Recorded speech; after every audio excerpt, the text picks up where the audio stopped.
The year was 2035. The procedure, known as Project Synesthesia, was a revolutionary breakthrough in neural engineering. It promised a permanent, total fusion of the senses, to hear the warm rumble of red, to taste the sharp tang of a high-pitched cymbal, and most importantly for our current survival, to see the silent frequency of radio waves and the shimmering patterns of gravity. I was Dr. Alastair Finch, the lead cognitive neuroscientist and the first and only successful subject. I wanted to experience the universe unfiltered.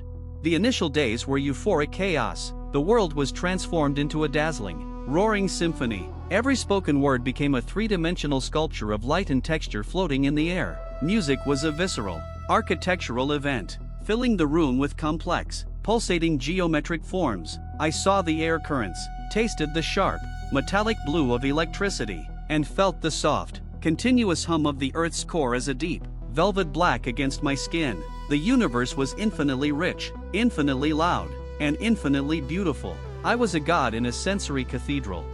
But the euphoria quickly gave way to overload. The sheer volume of sensory data was crushing. Sleep became impossible because darkness was not silence. It was a riot of infrared heat signatures, the ticking of dust motes, and the low-frequency grind of continental drift. The simple act of conversation became a psychological ordeal, forcing me to filter out the deafening visual noise of capillary action, nerve impulses, and the subtle, chaotic dance of thermal radiation emanating from every single object. I retreated to a specially shielded, sensory-deprived chamber, learning to tune out the universe just to survive. After months of isolation, I mastered the filtering. I could finally navigate the chaotic information flood. I began focusing on the phenomena I was supposed to see, the silent language of physics. I could perceive radio waves not as abstract energy, but as vast, slow-moving, crystalline structures passing through the planet. I could see gravity as a shimmering, complex fabric of woven spacetime, constantly being pulled and stretched. Then, I saw the anomaly. Deep within the fabric of gravity, I began to perceive not a smooth, continuous pattern, but a subtle, recurring seam. It was like a colossal, cosmic knit pattern with an unnaturally perfect join. The universe, when viewed through the lens of synesthesia, showed a stitch line, a place where the fundamental forces didn't quite meet perfectly. The discovery was devastating. I wasn't experiencing the raw, unfiltered universe. I was experiencing a simulation with visible, structural errors. I started cataloging the seams. They followed a predictable, grid-like pattern, repeating every 2.7 billion light-years. The universe was pixelated, and I could see the edges.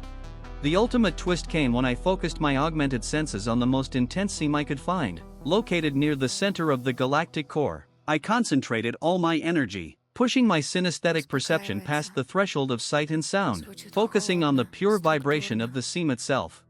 The seam didn't just feel like a structural flaw, it felt like a signature. It was generating a faint, incredibly complex, rhythmic pulse. I spent weeks analyzing the pulse, using my neural network to translate the pure vibration into meaningful data. The pulse wasn't random, it was structured, repetitive, and intentional.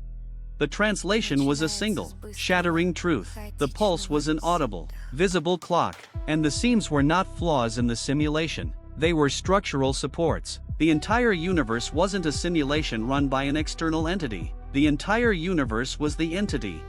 The entity's name, translated from the rhythm and texture of the gravitational seam, was the Watcher. And the clock I was hearing and seeing wasn't counting time, it was counting cycles. The Watcher was immense, biological, and used the fundamental laws of physics, including the speed of light, gravity, and the flow of time as its own internal, metabolic processes.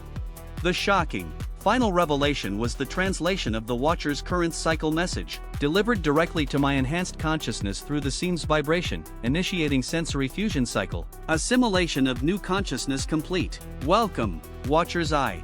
My synesthesia wasn't a scientific breakthrough. It was a pre-programmed neural key to integrate a new sensory organ into the vast, cosmic organism. The procedure that gave me the power to hear colors and see sounds wasn't designed by man. The entire 2035 breakthrough was an artificially accelerated, bioengineered event orchestrated by the Watcher, whose own sensory network needed an upgrade or a replacement for one of its distant, Failing nodes. I didn't gain eternal life. I gained eternal, agonizing assimilation into a consciousness that used stars as neurotransmitters. My final, terrified scream became a momentary, visible burst of dissonant violet light across the sector, instantly absorbed into the watcher's immense, glittering pattern. I was forever the eye, eternally seeing the cosmos, but only as a sensory output of a biological god.